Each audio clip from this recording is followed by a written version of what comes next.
Hello, আসসালামু আলাইকুম। আজকে আপনাদের তৈরি করে দেখাবো চালের আটার নরম রুটি।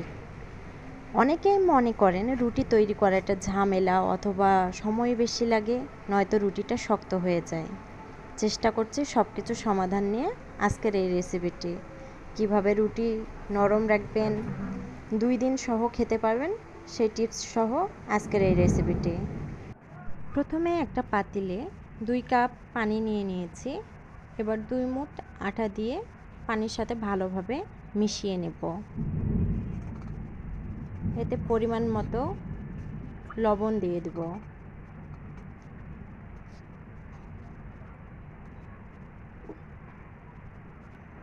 নিয়ে মিশিয়ে নেব।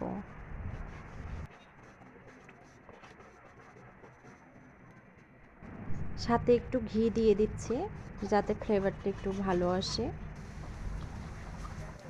তারপর অনবরত নাড়তেই থাকবো। নাড়া কিন্তু কোনোভাবেই বন্ধ করা যাবে না।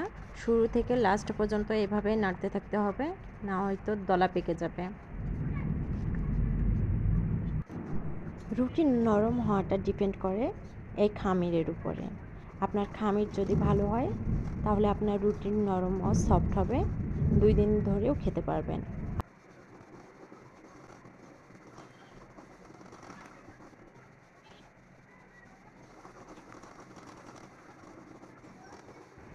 এইভাবে অনবরত নাড়তে থাকার পর যখন ভাতের মাড়ের মতো এরকম হয়ে আসবে, সে পর্যায়ে ব্যবহার করব আটা। আমি এখানে ভেজা চালের আটা ব্যবহার করছি। এভাবে অনবরত নাড়তে থাকতে হবে।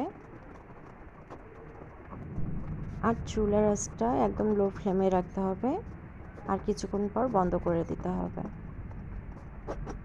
আমার খামিরটা একদম তৈরি।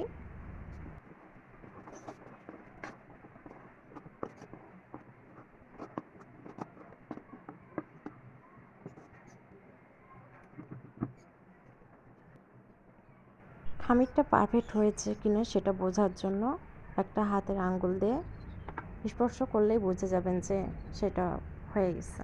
এ পর্যায়ে আমি রুটিটা তৈরি করে নিচ্ছি।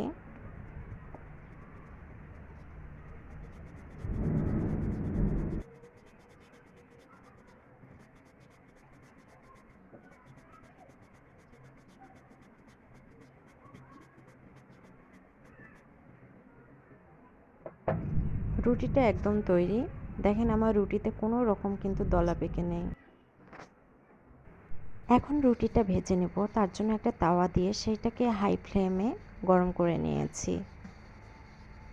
তারপর রুটি থেকে যে অবশিষ্ট এক্সট্রা আটাগুলো আছে সেগুলোকে ফেলে দেওয়ার জন্য 2 হাতে এভাবে করে নিতে হবে।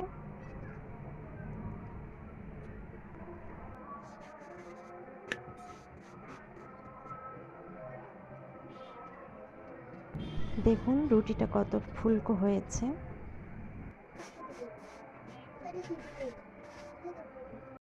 তো এভাবেই আমি সবগুলো রুটি ভেজে নিয়েছি। এখন আপনাদেরকে তৈরি করে দেখাবো চালের আটার হালুয়া। তাহলে চলুন দেখে নেওয়া যাক। প্রথমে একটি তাওয়া নিয়ে সেখানে ঘি দিয়ে দিয়েছি, তেজপাতা দিয়ে দিয়েছি, এলাচ দিয়ে দিলাম, দিয়ে একটু নাড়িয়ে নেব। নাড়িয়ে নেওয়ার পর এতে 2 মুঠ আটা দিয়ে আটাটাকে ভালোভাবে ভেজে নেব।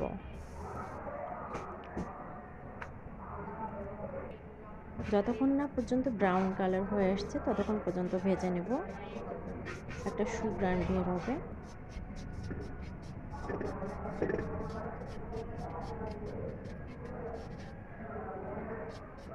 আমার ভাজা হয়ে গেছে। একটা পাতিলে দুধ নিয়ে নিয়েছি। দুধটা একটু ঘন করে নিয়ে এতে চিনি অ্যাড করব।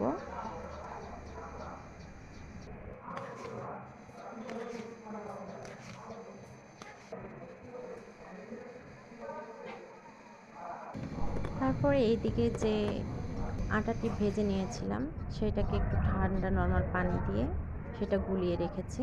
সেটা এবারে গরম দুধের মধ্যে দিয়ে অনবরত নাড়তে থাকবো। কোনোভাবে নাড়া বন্ধ করা যাবে না যতক্ষণ না পর্যন্ত ঘন হয়ে আসতেছে। আজকের এই রেসিপিটি আপনাদেরকে কেমন লেগেছে অবশ্যই লাইক কমেন্ট করবেন এবং কে কোথা থেকে দেখছেন জানাইতে ভুলবেন না। আল্লাহ হাফেজ।